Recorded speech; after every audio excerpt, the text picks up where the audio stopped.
계속 많이 왔었는데요. 내일부터는 또 덥다고 합니다. 오늘을 최고로 우리 누리고 즐기는 날 되었으면 합니다. 옆에 있는 분들에게 인사하겠습니다. 성도님은 귀한 하나님의 자녀이십니다. 우리 한 번 더 인사하겠습니다. 그리스도가 성도님의 과거 문제 끝내셨습니다. 아멘.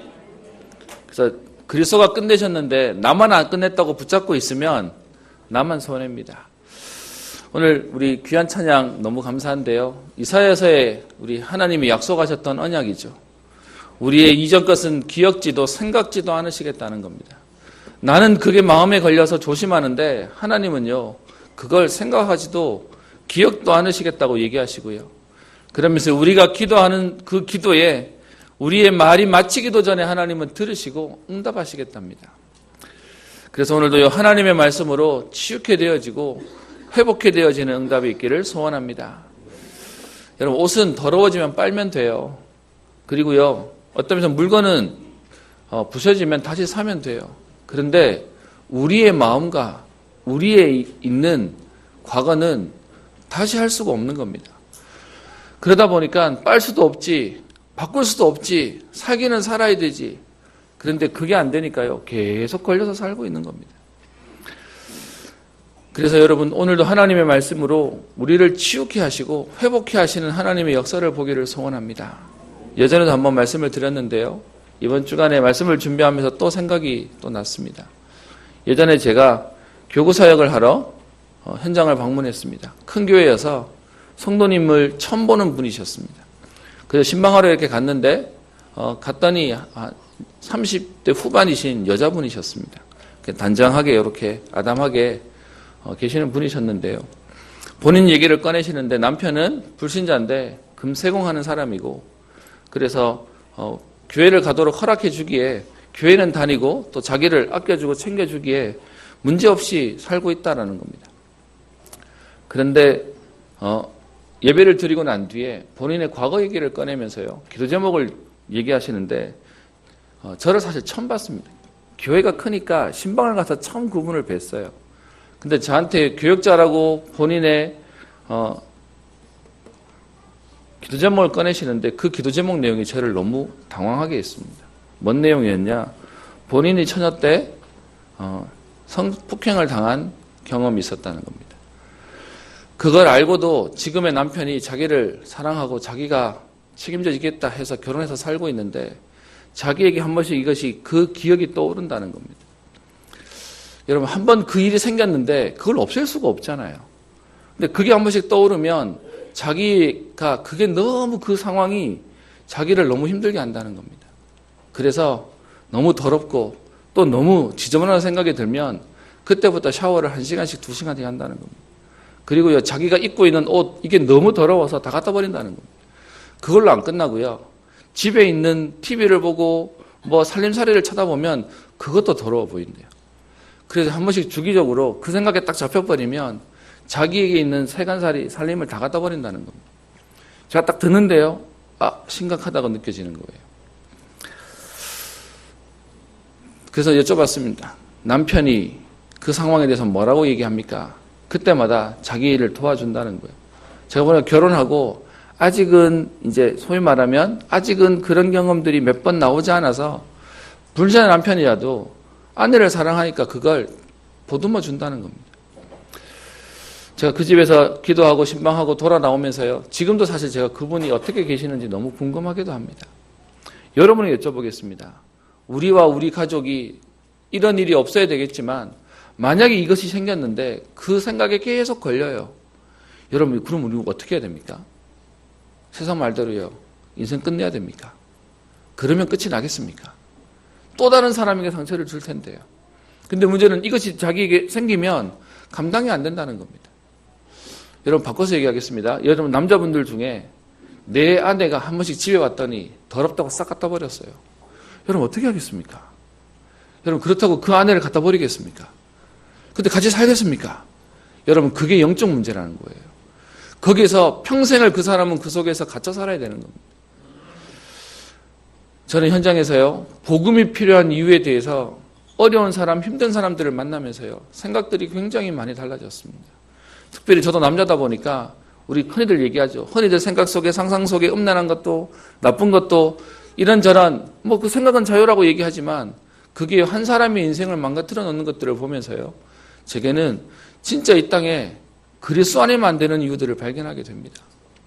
제가 아는 자매는요, 청년으로 사역했던 청년은 되게 예쁘장하고 신앙도 좋은 친구예요. 근데 이 친구가 저한테 그런 얘기를 꺼낸 겁니다. 자기는 결혼하는 게 두렵대요. 왜? 라고 물었더니 아버지가 바람 피고 아버지가 평생 엄마를 어렵게 하는 걸 보면서 자기 속에 남자에 대한 불신이 생긴다는 겁니다.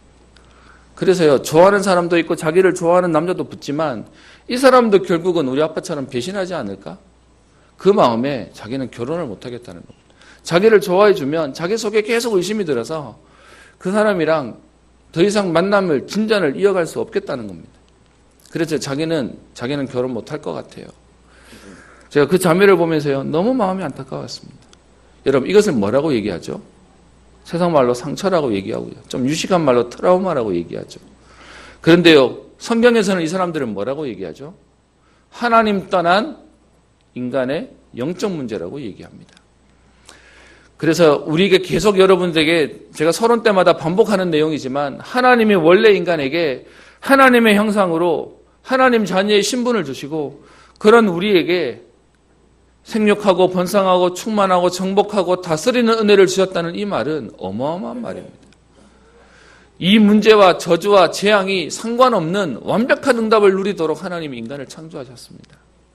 그래서 에덴 동산에서는요, 눈물도 걱정도 아픔도 없었어요. 경찰서도 필요 없어요. 어떤 면에서는 옷 입을 필요도 없어요. 우리 이제 다음 주면 세계 렘넌트 대회가 있어서 전국과 세계에서 많은 우리 전도자들이 집회에 참여하러 모일 겁니다.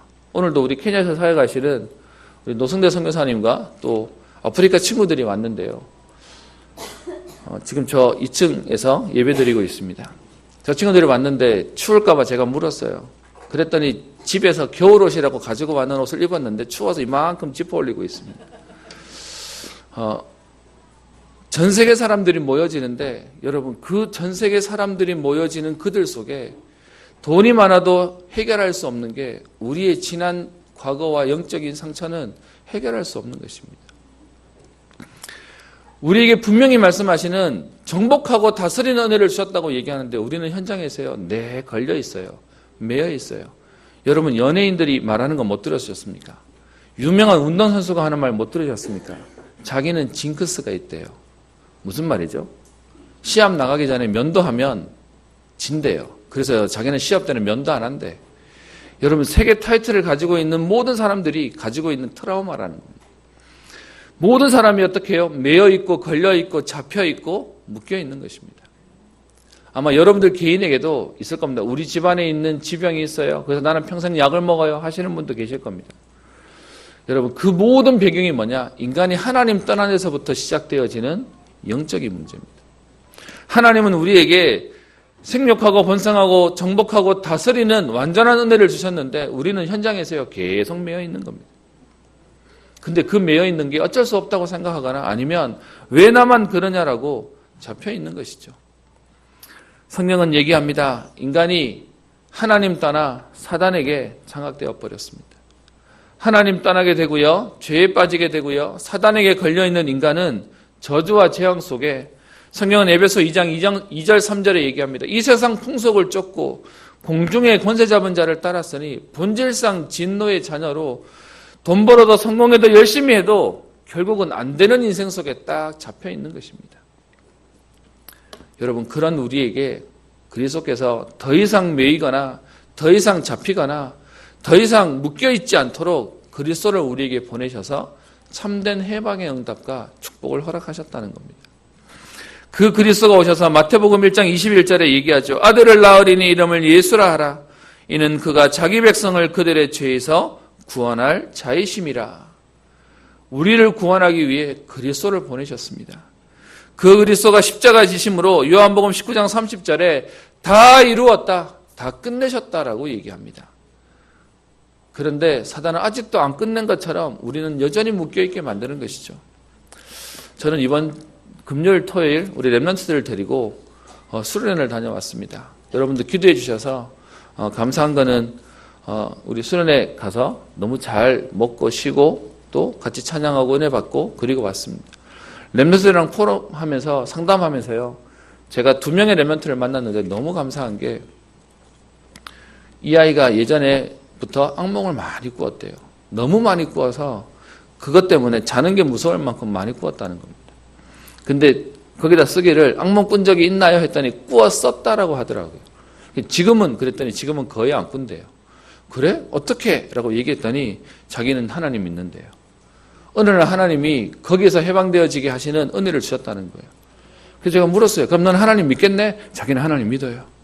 저는 우리 렘넌트가 이 얘기하는데 깜짝 놀랐어요. 사실 우리 아이들이 몇 명 안 되기 때문에 더 구체적으로 얘기하면 자꾸 찾으셔가지고 탐정놀이 자꾸 하셔서 저는 그 아이를 보면서 뭐가 느껴지냐. 복음이 이 아이에게 체험되어졌구나. 벌써 많이 바뀌었지만 하나님이 이 아이를 만들어 가시겠구나. 그래서요, 제가 이 친구에게 얘기했어요. 너 친구들에게 가면 악몽 꾸는 친구들이 있을 거야. 그런데 가서 말해. 나도 악몽 꿨다고. 그때 제가요? 이라고 얘기하는 거예요. 아니 그냥 막 말하지 말고 꾼다고 하는 애들한테 가서 말해줘. 나도 꿨는데 난 지금 끝났다? 그러면 걔네들이 물어올 거야. 그러면 왜 끝나게 되었는지 네가 믿고 있는 네가 체험한 하나님을 말하는 그게 전도야. 그렇군요 라고 얘기하더라고요. 여러분 지금도요 이 그리스도를 만나고 체험해서 문제에서 저주에서 해방되어지는 응답의 사람들이 증인으로 현장에 가득하고 있습니다. 여러분 이 일에 하나님 우리를 세우셨고 지금도 그 일을 하도록 전도와 선교의 가운데 사람을 만나게 하시고 현장을 만나게 하는 겁니다. 사도행전 10장 38절에는 이렇게 얘기하죠. 하나님이 나사렛 예수에게 성령과 능력을 기름 붓듯 하셨음에 그가 두루 다니시며 선한 일을 행하시고 마귀에게 눌린 모든 사람을 고치셨으니 이는 하나님이 함께 하셨음이라. 지금도요 마귀에게 눌린 모든 사람을 고치시는 하나님의 능력이 그리스도의 능력을 우리에게 주시겠다는 것입니다. 여러분 혹시 어디에 말 못할 여러분 걸려있는 문제 있습니까? 그 문제를 그리스도께서 오늘 해결하시겠다는 겁니다. 오늘 그 역사 가운데 증인으로서는 응답이 있기를 소원합니다. 모든 사람이 묶여있고 잡혀있는데 요한복음 8장 31절에 너희가 내 말에 거하면 참으로 내 제자가 되고 진리를 알지니 진리가 너희를 자유롭게 하리라. 그 진리가 우리를 참된 자유의 응답과 축복을 누리도록 역사하실 것입니다. 여러분 이 비밀을 맛보면요 말할 수밖에 없어요. 이 비밀을 체험하면 끝날 수밖에 없어요. 오늘도 이 일 때문에 하나님은 전도와 선교의 문들을 여시고 오늘도 그것 때문에 하나님은 만남을 주시고 사건들을 주실 것입니다. 여러분들과 함께 지난주에 사도행전 11장의 안디옥 교회에 대해서 봤습니다. 그런데 그 안디옥 교회에 오늘 두 번째 오늘 13장 1절에 안디옥 교회에 선지자들과 교사들이 있으니라고 하면서 오늘 하나님이 그 현장의 문들을 열어가시는 내용들을 함께 살펴봤으면 합니다. 여러분 지금도요 세상은 그냥 지나가는 것처럼 보이고 이번에도 태풍이 일어났다가 태풍이 사라지는 것이 그냥 자연현상인 것처럼 보이지만 여러분 이 모든 것들이 하나님이 창조하시고 하나님이 섭리하시고 하나님이 인도하십니다. 오늘 새벽 때도 그 얘기를 했었는데요.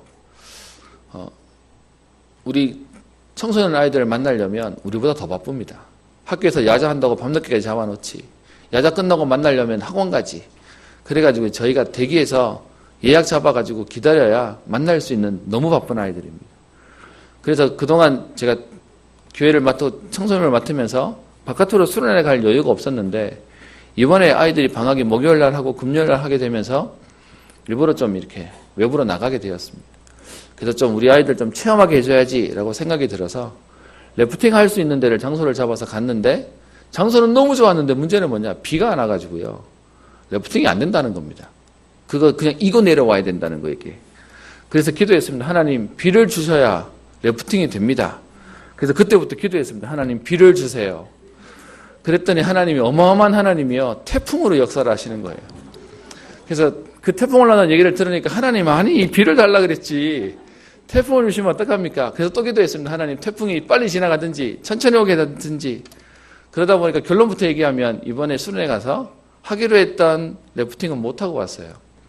그런데 그거 못하고 왔지만 저는요, 기도에 응답하시는 하나님을 확실히 체험한 게 비를 달라고 얘기했더니 태풍으로 역사하시는 하나님을 체험했고요. 그러면서도 그 상황 가운데 오히려 그것 때문에 우리 다른 스케줄을 만들어서 인도받는데 오히려 더 하나님이 역사하시는 응답들을 보게도 됩니다. 지금도 하나님은요, 우리에게 말씀을 성취시키시고 역사해 가십니다. 오늘 안디옥 교회가 그냥 세워진 것이 아니고요. 예수 그리스도께서 마지막 우리에게 예언으로 하셨던 언약의 말씀이 사도행전 1장 8절에 오직 성령이 너에게 임하시면 예루살렘과 온 유대와 사마리아와 땅끝까지 내 증인이 될 것이라고 말씀하셨는데요. 그 사도행전 1장의 말씀이 계속해서 성취되어지고 있는 역사를 오늘 성령을 통해 볼 수 있습니다. 우리 지난주에도 이 부분 봤었는데요. 사도행전 1장부터 7장까지 예루살렘에 역사하시는 하나님의 은혜에 대한 부분들이 쭉 전달되어져 있습니다. 여러분, 예수님 시대는 유대인들이 예수님 믿는 사람들을 이단으로 잡아 죽였습니다. 그런데 하나님이 이 복음이 확산되어져서 3,000명, 5,000명 허다한 제사장의 무리도 이도에 복종케 되어지는 응답을 하나님 만들어 가시고요. 그리고 사도행전 8장에 보면 스데반을 순교해서 죽이면 끝날 줄 알았는데 오히려 그 스데반의 순교로 인해서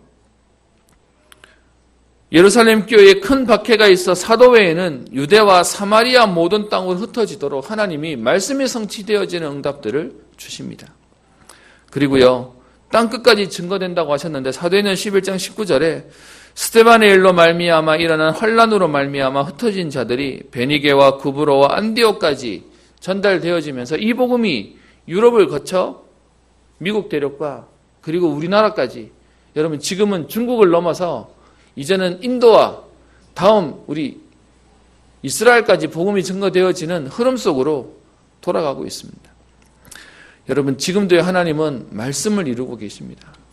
여러분, 응답을 누리시는 분들의 특징은 뭐냐? 응답받을 말씀이 있는 겁니다. 그래서요, 집회를 가고 수련회를 가면 렘넌트에게 꼭 물어봅니다. 무슨 말씀 붙잡고 가니? 무슨 말씀 붙잡았니? 근데 여러분, 특징이 뭐냐? 붙잡은 말씀이 없는 애들은 응답도 없어요. 그런데요, 말씀을 붙잡고 간 친구들은 말씀대로 하나님이 역사하시는 은혜들을 보게 되어지는 겁니다. 오늘 저와 여러분들에게 오늘의 말씀이 붙잡혀지고요, 평생에 응답받을 말씀이 붙잡히는 은혜가 있기를 소원합니다. 그런 중에 하나님은 안디옥 교회를 지난주에 세우십니다. 흩어진 사람들이 이 안디옥 지역에 와서 거기서요, 유대인에게만 복음을 전하는데 그 중에 몇 사람 소수가 헬라인에게도 복음 전하게 되어 수많은 사람들이 믿고 돌아오는 역사가 있었죠. 그 일로 오늘 13장 1절에 안디옥 교회에 사람들이 세워지는데 오늘 특별히 중요한 중직자들의 이름이 나와 있습니다. 보십시다. 선지자들과 교사들이 있으니라고 안디옥 교회에 사람들의 얘기를 꺼내고 있습니다. 여러분, 성경은요, 알면 알수록 너무 기가 막혀요. 그냥 단어 하나가 쓰여진 게 아니라 이 말이 쓰여진 의미를 알면 굉장히 많은 것들이 달라지는데요. 왜 선지자와 교사들이 있으니? 지금으로 치면 뭐라고 얘기하겠습니까? 중직자들이 있으니, 아니면 직분자들이 있으니라고 하면 되는데 초대교회의 직분자들을 부르는 이름의 순서가 따로 있었습니다. 그게 뭐냐 하면 오늘 선지자들과 교사들이에요. 어디를 보시냐면, 여러분 제가 교재에 써놨는데요, 고린도전서 12장 28절을 한번 보십시다. 거기를 보시면 바울이 고린도 교회에 편지하는 내용이죠. 제가 읽어드리겠습니다. 눈으로 확인하세요. 하나님이 교회 중에 몇을 세우셨으니 첫째는 사도요, 둘째는 선지자요, 셋째는 교사요, 그 다음은 능력을 행하는 자요, 그 다음은 병 고치는 은사와 서로 돕는 것과 다스리는 것과 각종 방안을 말하는 것이라 라고 하면서 하나님이 교회의 직분자들을 세우는데 지금처럼 장로 집사, 권사, 안수 집사 뭐 이런 것들이 아니고 이때는 사도, 그리고 선지자, 교사, 능력 행하는 자로 직분을 세웠다고 얘기하고 있습니다. 그래서요, 그럼 선지자와 교사의 차이는 뭐냐라고 했을 때 선지자는 말씀을 받아서 전달하는 아마 예언에 가까운 사람들이었다라고 학자들은 얘기하고 있고요. 교사는 그것을 이성적으로 지적으로 공부하고 배워서 설명하는 사람들이다라고 얘기합니다. 분명한 것은 하나님의 말씀이 있는 사람들이 오늘 성경에 기록되어져 있죠. 에베소 4장 11절에도 얘기합니다. 어떤 사람은 사도로, 어떤 사람은 선지자로, 어떤 사람은 복음 전하는 자로, 어떤 사람은 목사와 교사로 삼으셨으니 라고 하면서 초대교회의 직분의 형태를 얘기하고 있는 겁니다. 여기서 여러분 조심해야 될 게 있습니다. 여기서 누가, 우리 아이들 말로 말하면 누가 제일 대빵입니까? 그렇게 말하면 안 되는 거죠. 여기서 말하는 첫째요, 둘째요, 셋째는 이것을 등급을 매기는 내용이 아니라 직분의 형태들을 얘기하고 있는 것입니다.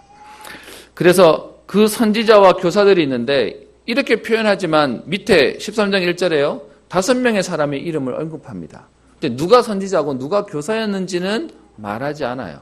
근데 어쨌든 이렇게 해서 안디옥 교회에 수많은 사람이 있었고요. 그들 가운데 오늘 리더들이 중직자들이 서 있음을 얘기하고 있습니다. 여러분 보통 집안에도 그런 얘기하죠. 좋은 집안, 뼈대 있는 집안일수록 누가 있죠?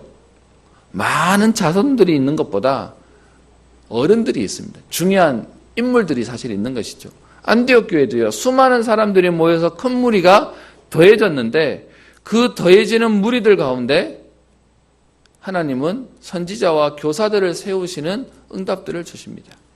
여러분 저는 은평교회 안에 이런 응답의 축복의 자리에 여러분들이 있기를 축원합니다.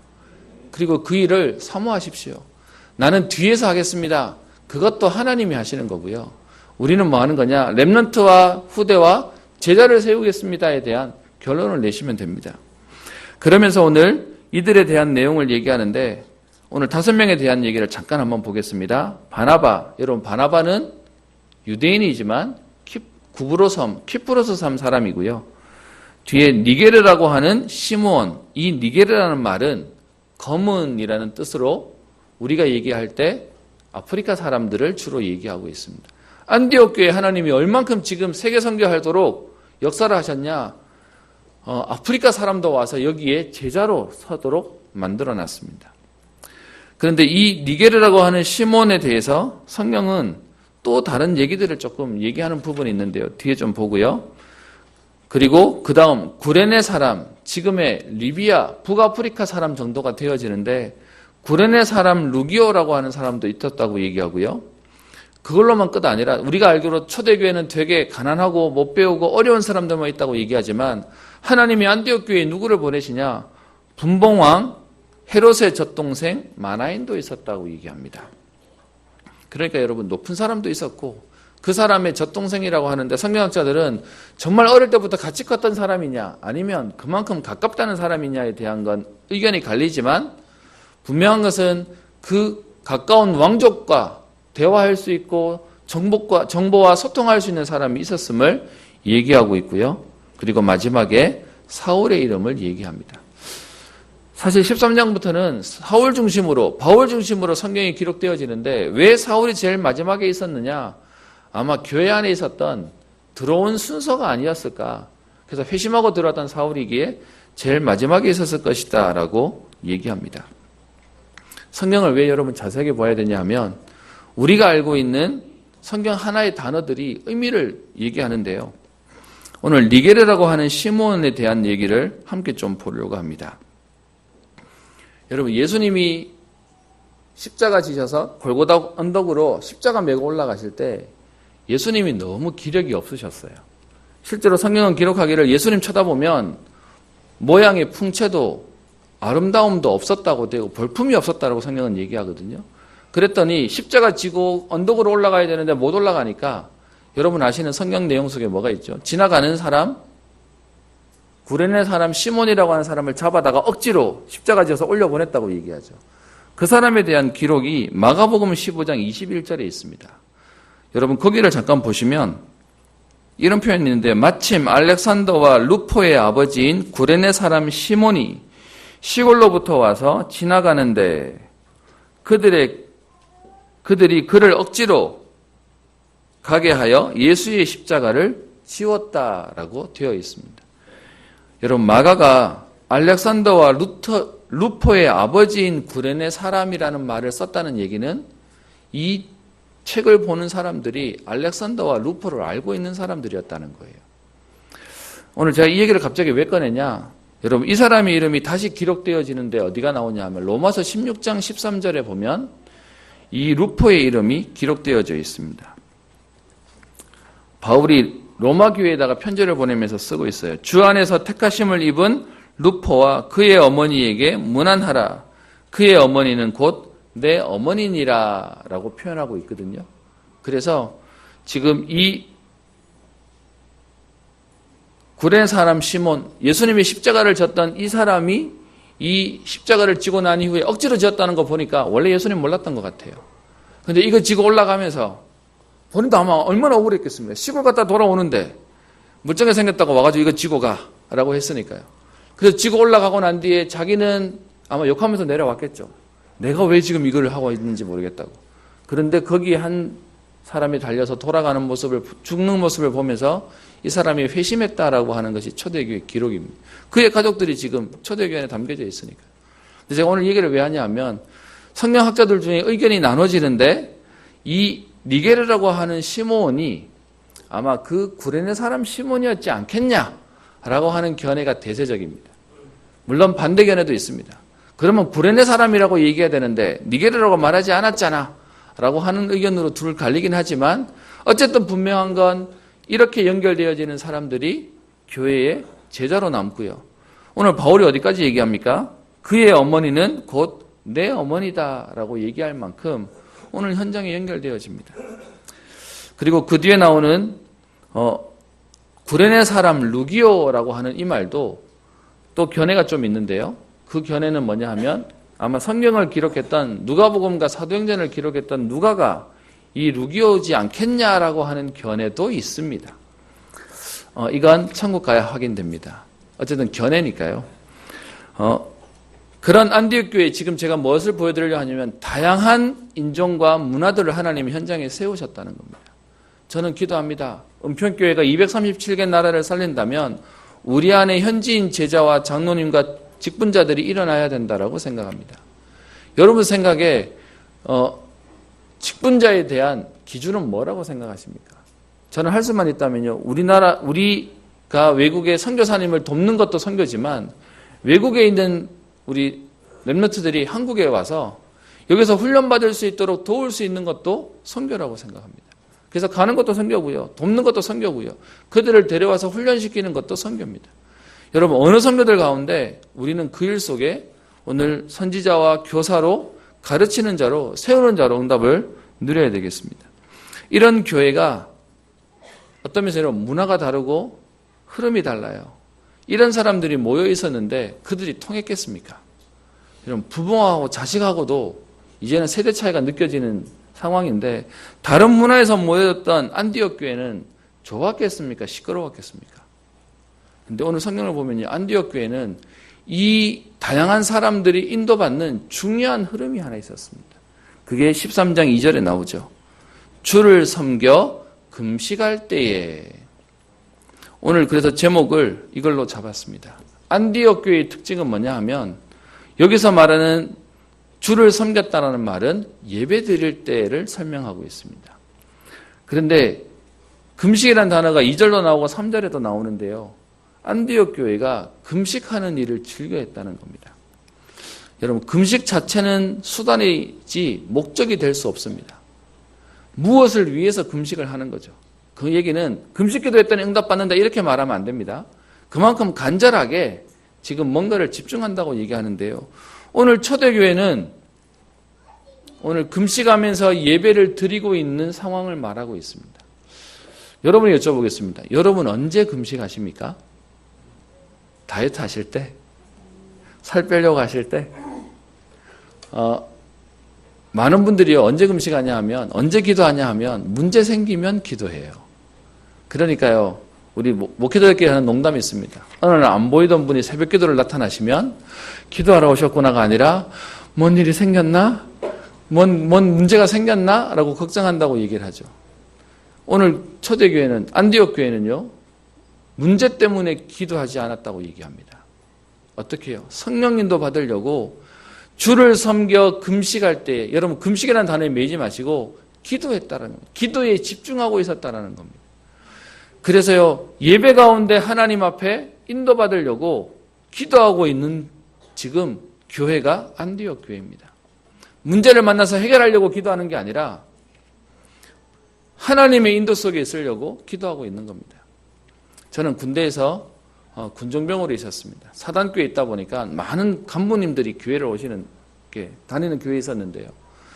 제가 군대에 있을 때 몇 번 얘기 드렸습니다. 사단장님이 바뀌셨는데 사단장님이 교회를 다니시는 분이세요.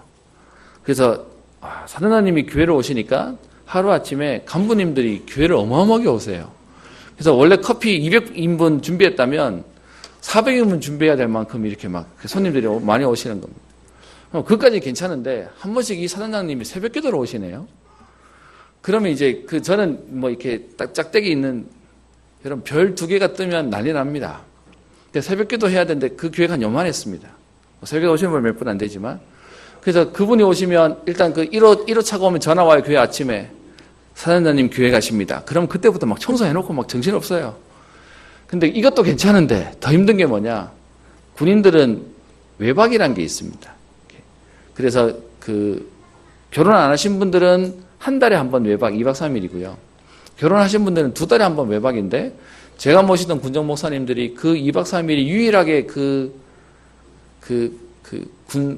지역을 벗어날 수 있는 거다 보니까 꼬박꼬박 챙겨서 나가시는 거예요. 그럼 그거 나갈 때 새벽 기도는 누가 해야 될까요? 제가 해야 되는 거예요. 근데 그냥 새벽 기도를 하면 되는데 문제는 그 새벽 기도 하는 사장님 뒤에 나타나시는 거예요.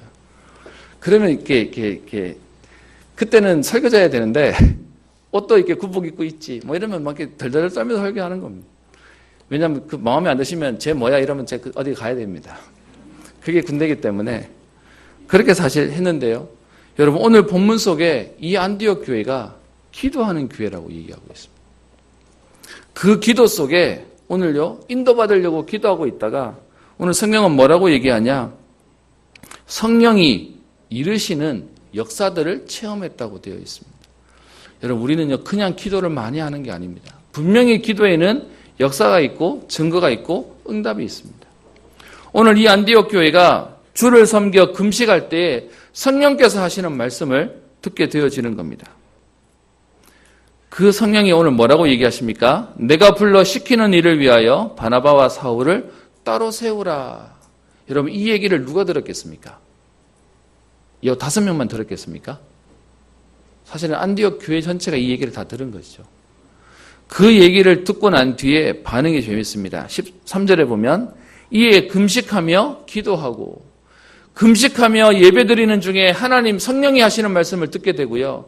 그 말씀을 듣고 난 뒤에 안디옥 교회는 어떻게 반응합니까? 다시 금식하면서 기도하고 있습니다. 예배드리면서 금식하고 그리고요 기도하면서 금식하고 있다는 겁니다.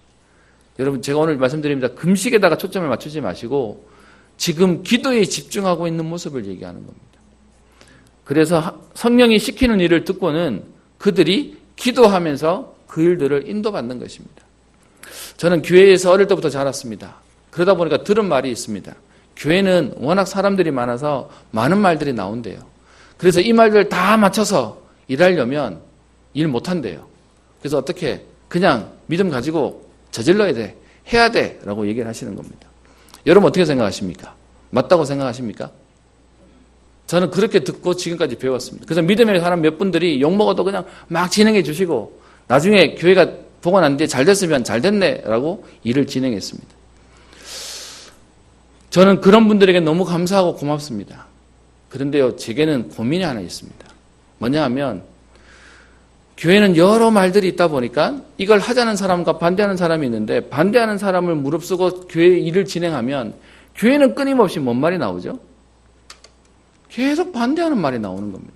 그러다가 잘 되면 슥 지나갔다가 안 되면 봐라 그러면 시끄러워지는 겁니다. 그래서 저는 기도하고 있는 게 초대교회는 어떻게 합니까? 저질러서 응답받는 게 아니고요. 기도하면서 동일한 성령을 체험하면서 인도받는 겁니다. 그래서 오늘 얘기 속에 3절에 이에 금식하며 기도하고 두 사람에게 안수하여 보내니라. 안디옥 교회는 한 마음과 한 성령의 인도 속에 응답을 받아 가는 겁니다. 성령이 지금 바울과 사울을 따로 세우라는 얘기를 듣고는요. 그들이 기도하면서 이걸 인정한 겁니다. 그래서 그들이 어떻게 해요? 이 두 사람을 따로 세우는 일을 심부름하고 그 일에 결단하게 되어지는 겁니다. 오늘 제목을 주를 섬겨 금식할 때 일어나는 일이라고 제목을 잡았는데요. 우리가 진짜로 기도한다면 하나님은 우리에게 원네스 되어지고 한마음이 되어지는 은혜들을 주실 것입니다. 그때 성령께서 하시는데 여러분 성령이 하시는 일이 오늘 재밌어요. 이렇게 하면 돼 라고 말하면 되는데요. 어떻게 표현하냐 하면 내가 불러 시키는 일을 위하여 바나바와 사울을 세우라. 이것이 창세기 12장에 나오는 말씀하고 똑같습니다. 아브라함에게 너는 저 가나안 땅으로 가면 돼 라고 말하지 않고 어떻게 얘기하시죠? 내가 네게 지시할 땅으로 가라고 얘기하죠. 명령을 따르라고 얘기하는데 확실하게 어디라고는 말씀하지 않으십니다. 오늘 본문에서도 마찬가지예요. 내가 불러 시키는 일을 하기 위해서 그 사람들을 세우되 그 일이 뭔지는 말하지 않아요. 저와 여러분들이 오늘도 우리가 인도받는 방법이 있다면 우리는 자꾸요 확실해야 뭔가를 한다고 생각합니다. 아니요. 하나님 말씀이 맞으면 우리는 믿음으로 발을 디디는 겁니다. 그 길을 가는 겁니다. 그래서 오늘 그 두 사람을 세우라고 얘기하고 그 일 때문에 오늘 교회가 새로운 시작이 되어지는 거죠. 그랬더니 여러분 13장 4절에 이 두 사람이 처음으로 파송받아 교회 밖에 사역을 시작하는 선교가 시작되어집니다. 그래서 4절에 이런 표현을 씁니다. 성령의 보내심을 받아. 오늘 결론입니다. 주를 섬겨 금식할 때 일어나는 일이 뭐냐? 성령의 보내심을 받게 됩니다. 성령의 인도하심을 보게 됩니다. 성령이 말하게 하시고 성령께서 역사하시는 부분들을 체험하게 되어지는 겁니다. 그랬더니 여러분 이 바나바와 사울이 안디옥 교회에 있는 많은 증거와 비교 안 될 1차 전도, 2차 전도, 3차 전도를 통해서 아시아 지역에 복음운동이 일어나는 역사들을 만들어냅니다. 그래서 오늘 저와 여러분들이 진짜로 우리가 기도하는데요. 내 수준과 한계를 넘어서는 하나님의 역사가 시작되어질 것입니다.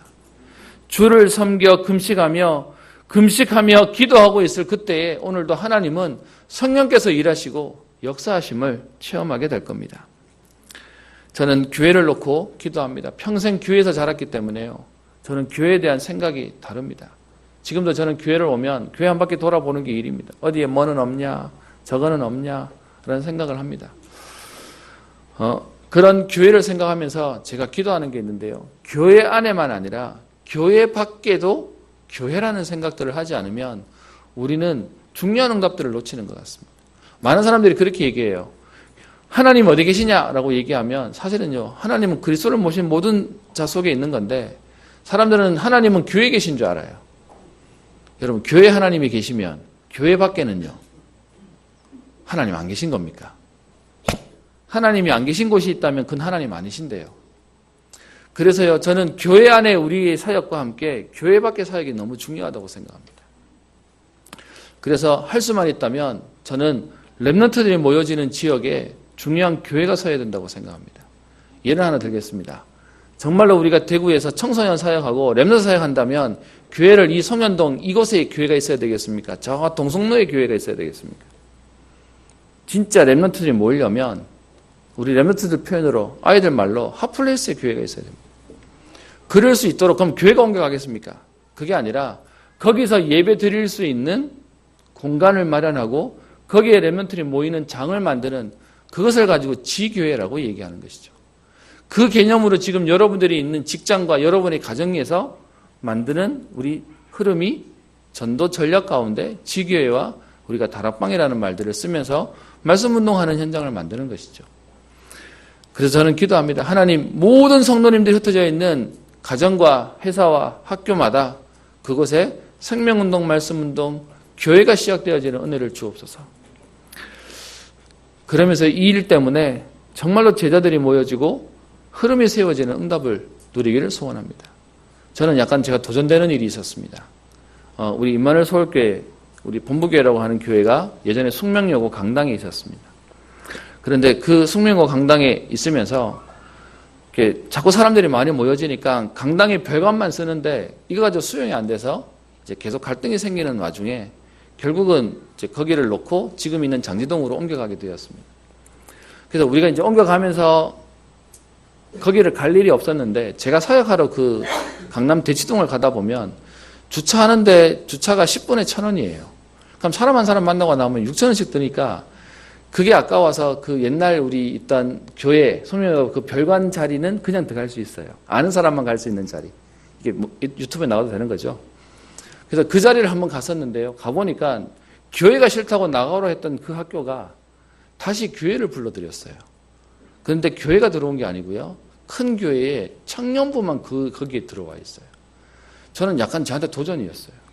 뭔 얘기냐? 우리는 교회 전체가 쓰던 건물을 서울에 있던 큰 교회의 청년부가 여기에 공간을 따로 쓰는 거예요. 양재에 가면 온누리 그 양재 횃불회관 교회가 있습니다. 그 교회의 청년부가 공간이 모자란다고, 그리고 청년부만 모이는 자기들의 문화를 만들겠다고 강남 한복판에 있는 그 성명여 별관에 자기들 청년교회를 만들어 놓더라고요. 제 마음속에요. 진짜 현장에서 사역하려면 렘넌트들이 모이는 공간이 되어야죠. 저는 저희 연평교를 생각할 때마다 그런 생각 듭니다. 어르신들이 2층까지 올라오시는데 힘들게 올라오시는 걸 보면 하나님 여기에 좀 이게 램프라도 있었으면 좋겠고요. 하나님 여기에 엘리베이터라도 있었으면 좋겠습니다. 우리 뒤에 엄마들이 지금도 애를 이렇게 안고 있는데 저희 교회는 유모차가 올라올 수 없는 교회입니다.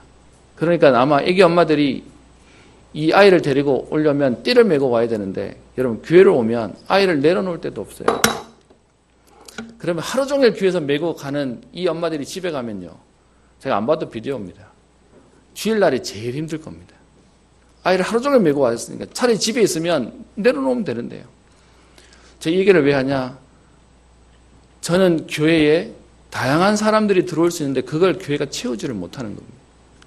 그러면 정말 여러분 안디옥 교회가 세계를 살렸다고 얘기할 때 우리가 생각하는 교회에 대한 그림과 비전은 무엇이어야 되냐에 대한 부분에 우리가 함께 기도하며 인도받기를 소원합니다. 그래서 오늘 그 얘기를 써놨습니다. 그래서요, 렘넌트들이 마음껏 교회 가자고 얘기하고 우리 어르신들이 교회 오면 쉴 수 있는 공간도 있고요. 제가 너무 감사하고 죄송하고 또 그리고 고마운 게 우리 1여전도의 분들은 워낙에 이렇게 배려해 주시는 분들이셔서 모일 공간이 없으니까 주일날 여기 예배 끝나면 여기 오셔서 이렇게 대화하고 계시더라고요. 좀 다리 뻗고 편하게 계실 수 있는 공간이 있었으면 좋겠는데 제 마음에는 전에도 얘기했던 이분들을 위해서 어디 안마의자라도 하나 좀 갖다 놓고 좀 교회 오시면 좀 거기서 좀 쉬고 계셨으면 좋겠는데 그런 것도 같이 고민할 수 있는 저는 교회 안에 우리의 회의들과 대화들이 일어나기를 소원합니다. 그러면서요, 가장 중요한 뭐 때문에요? 생명운동 때문에요. 그래서 실제로 우리 다음 주부터 보게 될 13장 이후에는 현장에 계속 사람들을 살리는 역사들이 일어나게 됩니다. 여러분, 이 역사들이 어떻게 시작되냐? 성령이 인도하셔서 사람을 세우라고 시작되어졌던 이 응답이 13장, 14장에 1차 전도 캠프로 나갔다가 돌아오게 됩니다. 그리고는요, 14장 26절을 보면 두 사도가 사역을 다 돌고 난 뒤에 어디로 오냐? 안디옥 교회로 돌아옵니다. 그러면서 성경은 이렇게 표현하죠. 두 사도가 이룬 그 일을 위하여 전에 하나님의 은혜에 부탁하던 곳이라. 27절 그들이 이르러 교회를 모아 하나님이 함께 행하신 모든 일과 이방인들에게 믿음의 문을 여신 것을 보고하고. 안디옥 교회의 특징은요, 막 떠밀려서 한 게 아니고 하나님께서 시작하게 하시고 하나님께서 보내시고 그리고 현장 갔다 오고 난 뒤에 보고까지 이어지는 하나님이 그 흐름 속에 정확하게 만들어 가시는 내용들이 나와져 있습니다. 우리 오늘도 그동안 우리 후원하고 선교했던 우리 노선혜 선교사님이 현장 얘기를 조금 이제 해주시고 오후 때는 우리 김동길 선교사님이 또 오셔서 말씀을 전달해 주실 텐데요. 저와 여러분들이 기도는 뭐냐? 성령께서 시작하셔서 성령께서 이루시고 그 성령께서 마무리하시는 것을 통해 온 교회가 함께 응답받는 축복을 누리는 것입니다. 그래서 우리 선교사님들의 복원은 우리의 기도가 담기고 우리의 물질이 담기는 그 응답은 사실 우리의 응답으로 누리는 것입니다. 그러면 반대로 선교지의 어려움은 선교사님의 어려움이 아니라 우리의 어려움으로 보일 수 있는 것이 그것이 성령께서 인도하시는 내용인 것이죠. 말씀을 마무리합니다. 사도행전 13장 1절부터 3절에 이 일을 위해서 중요한 제자들이 중요한 사람들을 파송합니다. 저는 은평교회 안에 중요한 사역자들이 일어나고요. 그 사역자들이 파송되어지고요. 온 교회가 함께 기도하는 응답을 놓고 기도합니다. 시간이 많이 갔지만 이 얘기는 좀 드려야 되겠습니다. 우리가 후원하는 선교사님과 우리가 파송하는 선교사님은 달라야 됩니다. 후원하는 선교사님은요, 그분이 그 선교사님의 개인의 언약과 응답 속에 현장을 가시는데 우리가 기도로 동참하고 돕겠습니다라는 의미로 후원입니다. 근데 우리의 파송 선교사님은 뭐냐 하면 우리를 대신해서 가시는 선교사님이기 때문에 그분에 대해서 우리가 사실은요, 같이 뛰고 같이 호흡하는 겁니다. 그래서 저는 은평교회에 우리가 파송하고 우리가 같이 호흡하는 선교지가 일어나기를 기도합니다. 그 얘기는 선교사님이 뛰고 우리는 보고만 받고 있는 게 아니라 필요하다면 우리가 가서 캠프도 하고요. 그 선교사님이 우리의 흐름도 알고요. 그렇게 되려면 제일 좋은 게 뭐냐 하면 어디 선교사님 가는 분하고 조인하는 게 아니라 우리 안에서 우리와 같은 마인드와 공감대가 있는 우리의 흐름 속에 있는 분들 중에 선교사가 일어나서 그분이 나가시면 우리와 교감이 되는 겁니다. 뭔 말인지 이해되시죠? 그게 파송 선교사예요. 사실 그래서 제가 저희 교회에 와서 봤더니 파송 선교사님이라고 이름이 있는데 그 역할을 못하고 있는 것들을 보면서 우리 장로님들과 기도하고 있습니다. 정말로 우리가 파송했다고 말할 수 있고 같이 우리의 선교지라고 같이 응답을 받을 수 있는 하나님 현장을 우리에게 주옵소서. 그것을 놓고 기도하고 있습니다. 그래서 저는 오늘 메시지가 우리에게 기도가 시작되어지는 응답의 날 되었으면 하고요. 그 응답 속에 우리의 후대들과 우리의 미래가 같이 응답받을 우리 새로운 시작이 또 선교가 되어지는 축복의 걸음으로 그리고 이 일에 주역 되시는 응답의 역사가 있기를 주님 이름으로 축원합니다. 기도합니다. 살아계신 하나님 아버지, 안디옥 교회가 주를 섬겨 금식할 때에 성령께서 이르시며 인도하시며 역사하시며 보내심을 받아 응답하시는 그 축복들을 보게 되어집니다. 하나님, 주의 교회가 세계복음화의 응답을 누리는 그 비밀 속에 지금까지 달려오게 하셨사온데 안디옥 교회처럼 응답이 시작되어지도록 하나님 우리에게 예배가 회복되어지게 하시고 기도가 회복되어지게 하시며 한 성령의 응답을 누리는 축복의 걸음 되게 하옵소서. 하나님, 사실적인 렘넌트 운동, 전도 운동, 제자 운동, 선교 운동의 축복을 누리는 걸음 되게 하여 주옵시며 하나님 이 일에 기쁜 마음으로 사람을 세우며 파송하며 또 도우며 헌신하는 응답과 축복이 있게 하옵소서.